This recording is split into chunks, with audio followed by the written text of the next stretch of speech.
Hi, good evening. Welcome to another edition of your most thought-provoking program, your number one, not partisan social dialogue, social digest, brought to you by CORE, Congress of Reforming Ethics, presented by your one and only senior citizen, Godwin Ajabi.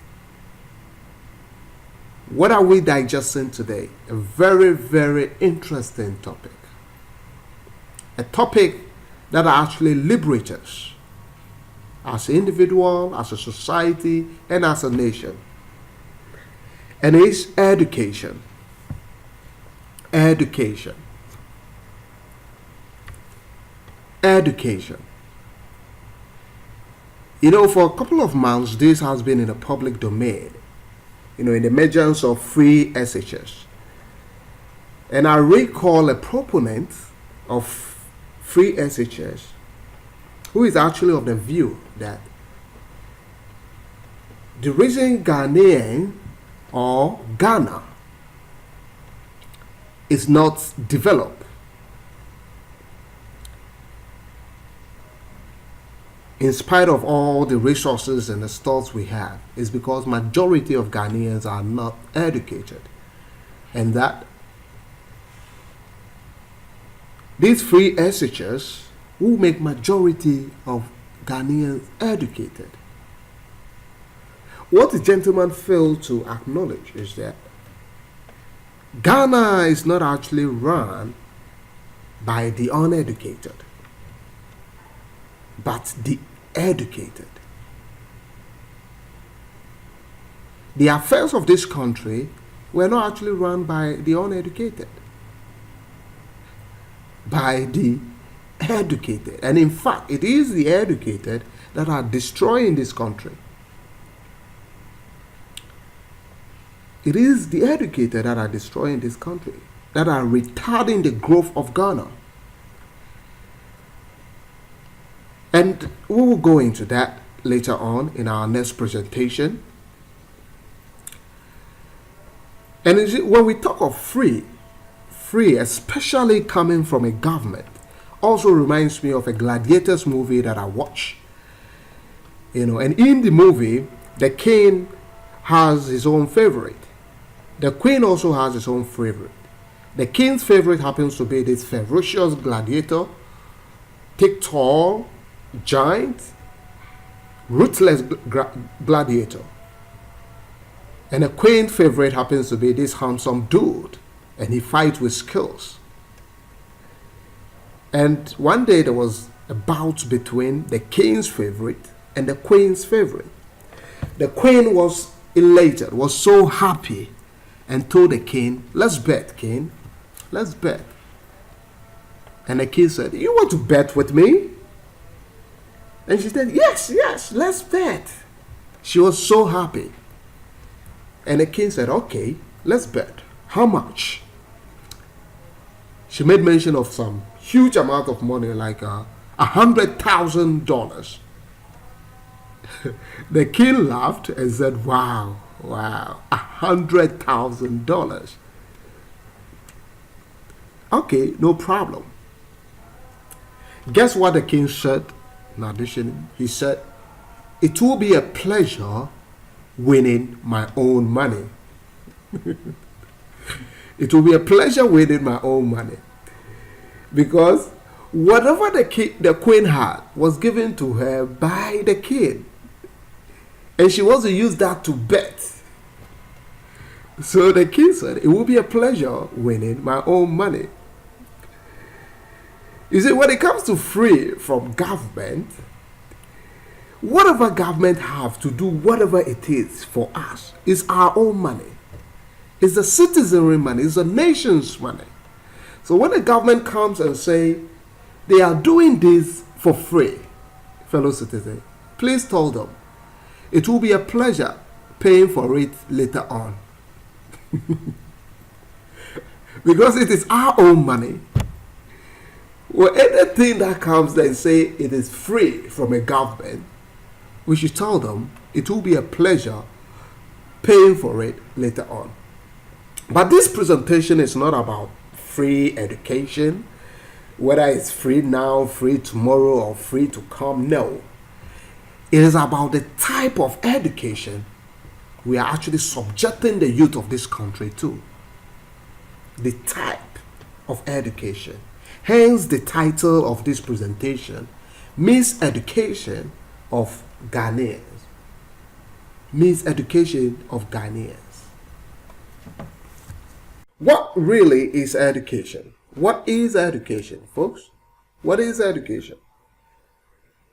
Let us go to the Oxford Advanced Dictionary. And the Oxford Advanced Dictionary defines education as a process of teaching, training, and learning to improve knowledge and develop skills. A process of teaching, training, and learning to improve knowledge and develop skills.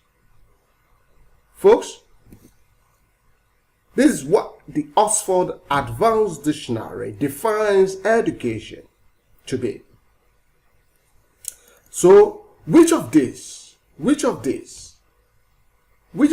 two really qualifies the definition aforementioned? Which of these?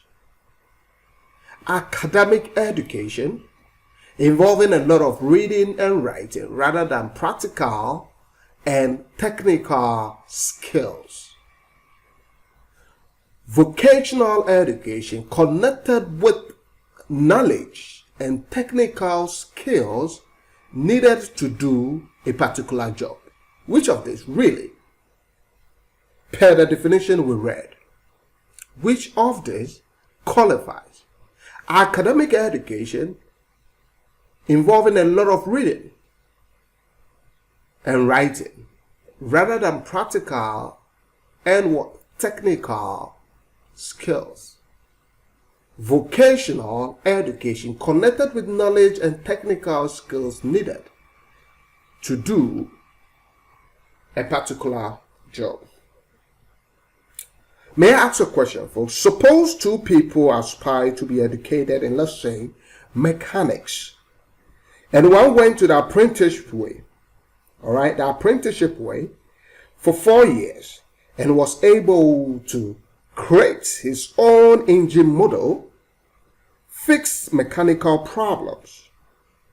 The other went to the academic way, also for 4 years, and unable to fix his own car. He was unable to fix his own car.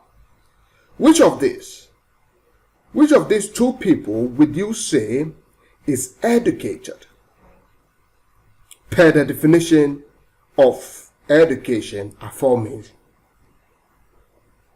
Which of these would you say is educated related to mechanics? This is what they want to do. Which of these would you say is educated? Obviously, per the definition, the apprenticeship guy is the most educated. Is the most educated per the definition. But is such a person regarded in Ghana as an educated person? Do we regard such people as educated individual? You see, the essence of education is the ability to be self-reliant. And that ability, citizen, is in a vocational mode of education, not academic. That's the essence of education. To be self-reliant. To be able to do things for yourself. And that ability is in what? A vocational mode of education and not academic. Folks, not academic. We have relegated vocational education in this country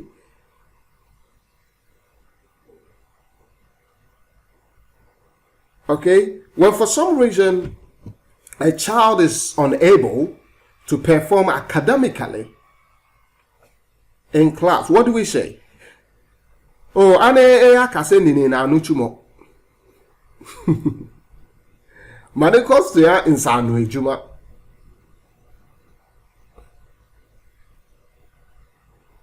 All right?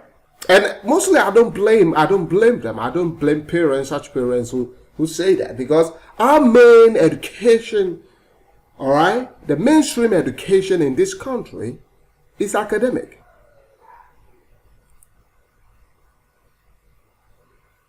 So we actually think the real education seems to be academic. The fact that somebody goes and read and write and can talk is educated. You see, academic education is an effective medium for one to be what? Versatile in the field of actual education, which is the vocational way of training. It's an effective medium. Ability to read and write. Okay? Ability to read diversely and write. It's a medium. Because it makes you versatile. You can take anything. If you have that ability to read and write, that is why we need to train our children, okay, to read. Let reading become second nature to them. But that in itself, okay, is not education. Let reading be second nature, so that when today the child wants to do something of mechanics, if he grabs, okay, mechanical books, he will be able to read and apply them. If he wants to do anything of medicine, whatever it is, he will be able to read. So reading is good. It's a medium, actually, for one to be versatile in the field of actual education, which is a vocational way of training. Vocational education enables, folks, enables the application of the academic. And it is only in the application, okay, it is only in the application that the development of the true knowledge and skills is attained. It is only in an application.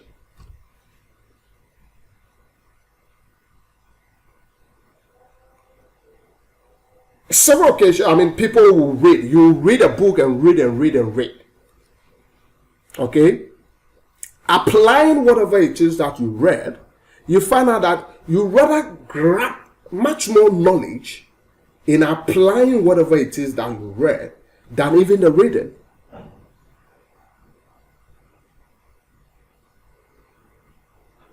And that is what gives you the true knowledge. That is what makes you understand exactly what it is that you are reading. Folks, it is what's applying it is what makes you understand. Is it academic education? Academic education enables us to be literate and be aware for effective communication, and the end result is to produce white-collar workers. White-collar workers. In other words, administration workers. That is what academic education does. The end result of it is to produce white-collar workers. In other words, what? Administration workers. You see, way back when we were colonized, in order for us to properly carry out the master's instruction, they came out with a model to literators.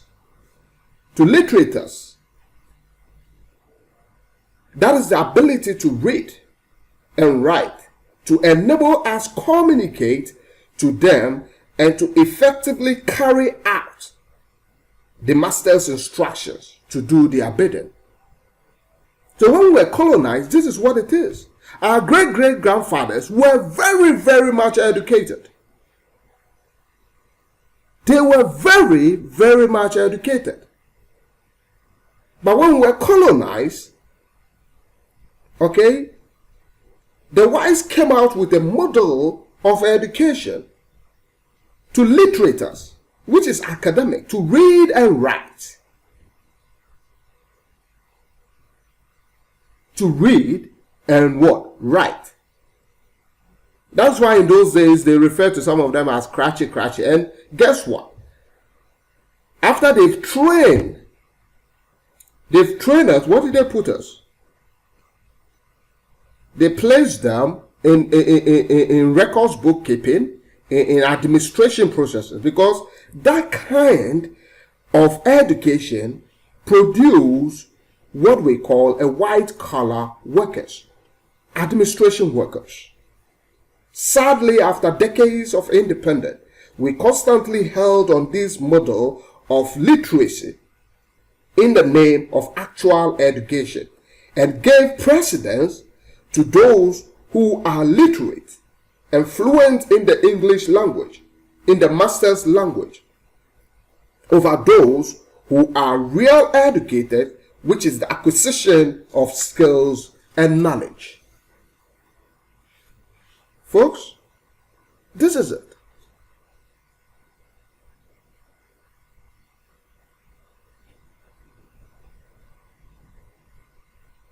You see, such a misconception in our educational system is what begat low-level esteem in our youth after they are so-called educated. Hence, over-reliance on the state and rendered the state, and for that matter, the whole country, not to be self-reliant. Because what are we doing? We are producing white-collar workers. If your mainstream education tends to be academic, this is what you do. You produce white-collar workers. And white-collar workers are just administration workers. They are. And what are they there to? There should be something there for them to administer. So in the olden days, when these people graduate, where did they put them? In the state institutions. For administration purposes. That is what the whites created. And that is what they wanted. So now that we've sold all our state institutions, and now we have private companies that are coming up. And these private companies needed the real people who are educated, the technical know-how and the skills to do the job.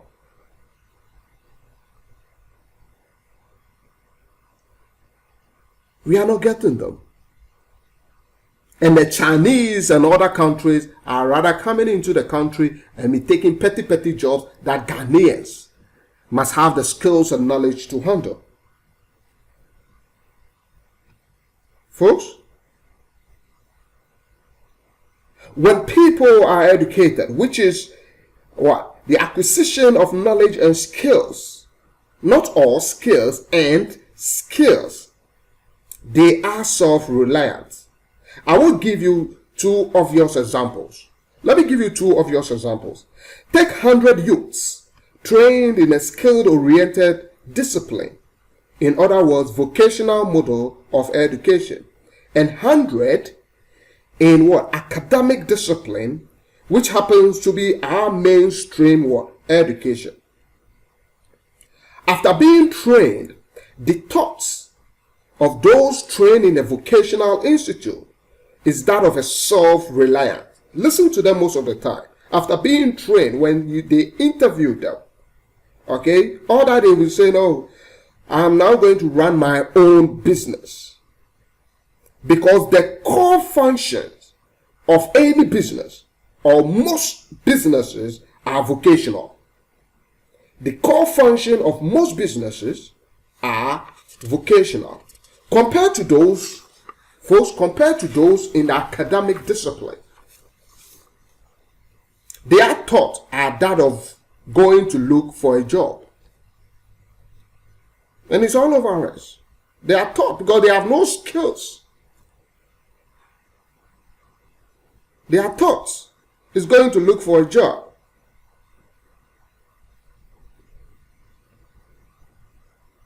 You see, even if an academic individual set up he or her own business, such as business management, HR, accounting, marketing, etc., these businesses are heavily reliant on vocational businesses.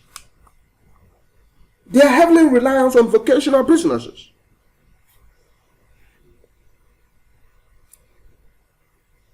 Because there must be some production, there must be something going on to have an HR institute to come and run his HR, to give you an assistance, to have a management person to come and manage. First, acquisition of knowledge and skills, which is a vocational mode of training, is the backbone of entrepreneurship.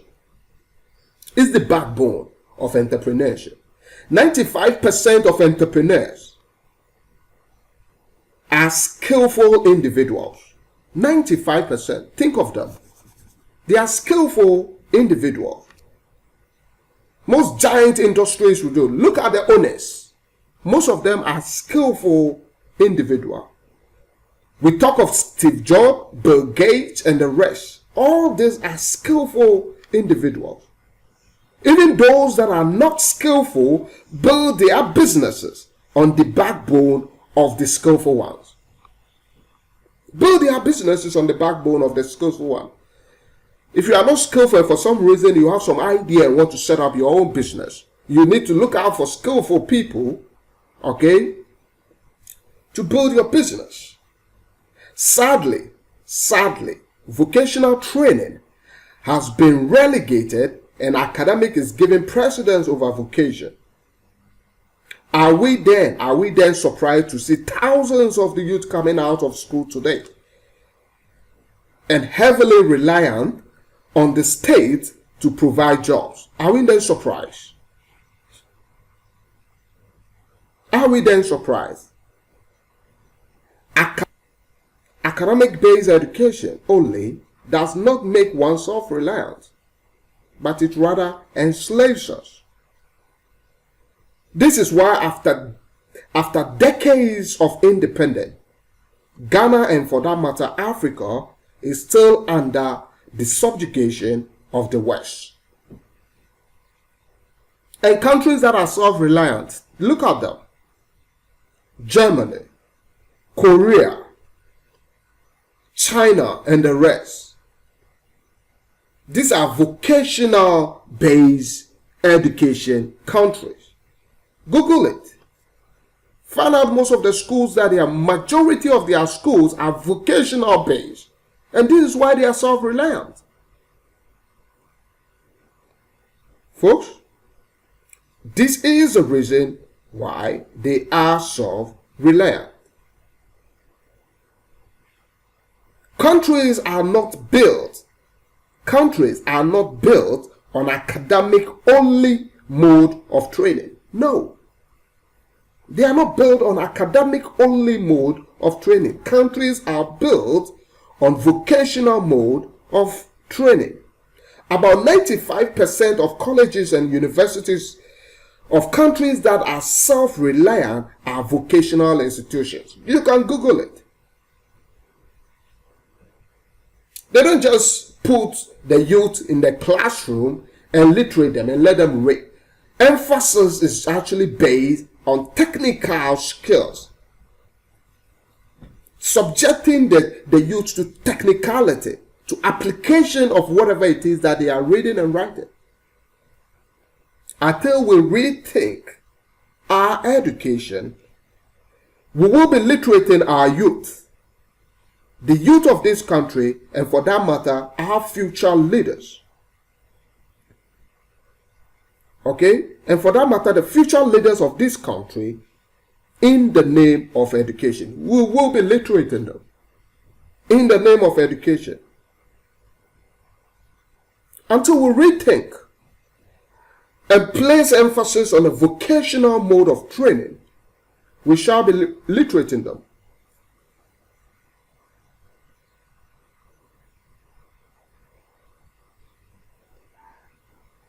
We shall be literating them. You know, this reminds me of a story. Let me tell you a little story. It reminds me of a story. And this story is a story about alpharism. I don't know if anybody knows alpharism. Alpharism algebra. Alpharism algebra is the father of algebra. In fact, algebra is a mispronunciation of his name, algebra. All right, and this is the first time I heard this. It was actually narrated by Mr. Philip Emeagwali, a mathematician and a scientist who invented the computer multiprocessor. In fact, it's a Nigerian, Philip Emeagwali. All right. He was the one who invented multiprocessor. Multiprocessor. What we actually have in our computers today, this invention was actually based by him. You see, one day, Alpha-Risme was on his way to Mecca. One day he was on his way to Mecca on a camel full of manuscript and met three young men at an oasis. He met three young men at an oasis fighting among themselves. And he asked them, "What is the matter?" And they said, their father left them 17 camels. Their father, when their father died, he left them 17 camels to share among themselves before he died. And that the firstborn is to take one half of the camel. The firstborn is to take one half of the camel. The secondborn is to take 1/3 of the camel. And the thirdborn is to take 1/9 of the camel. Folks, and these children were educated. And you see, in those days, you can refer to camels as, as SUV, cars, or what do you call it? What lately the politicians normally buy, Hey, I'm proud, V8. Do you understand that? In those days, you can relate camels to that. Therefore, if you have a V8, meaning you have money.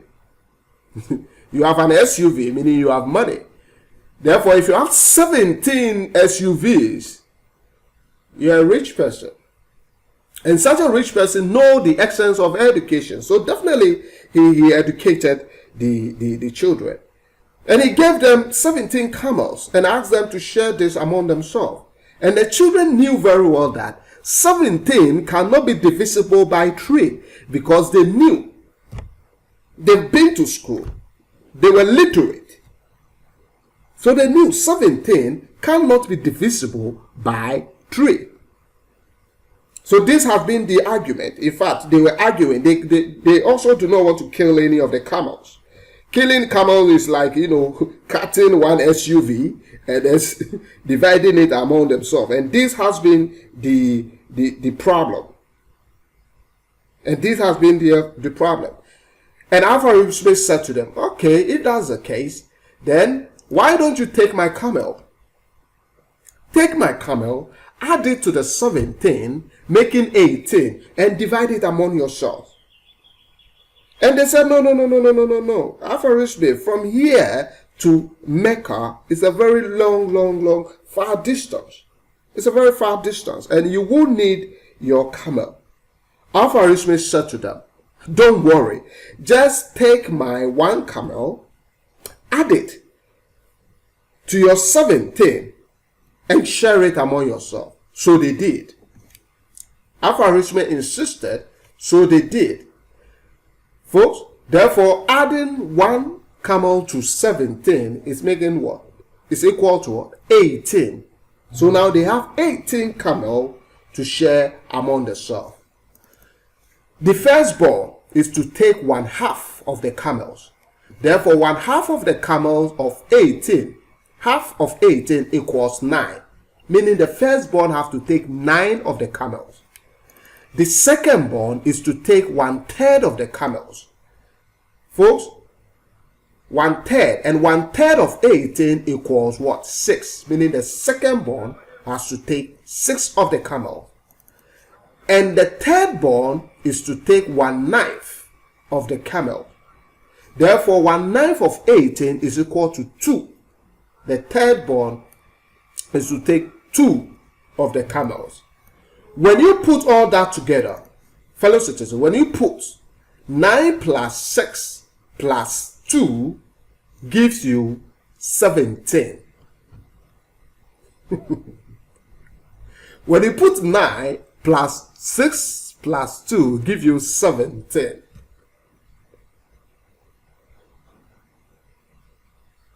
The children were amazed. They were amazed. And Aforementioned said to them, "Can I now have my camel back?" The very 17 that they were crying, they were fighting among, and they were unable to be able to share. After Aforementioned added his camel to their 17, they were able to share the 17 camels, and Aforementioned got his camel back. Aforementioned got his camel back. So they were surprised. You see, the wizardry of Aforementioned, it is not because he's the father of algebra. No. The wizardry of Aforementioned is based on knowledge and skills. It's based on knowledge and what? Skills. And that can only be found in the application of the academics, which is vocational education. Fellow citizen, the essence of education is to liberate us and make us self-reliant, and that can be found in a vocational mode of training. Academic-based education leads a nation to perpetual slavery. Let us, fellow citizens, let us rethink education. Let us rethink education. Thank you very much for listening. Thank you. Watch out for more presentation by Call on Social Digest. Thank you very much for listening.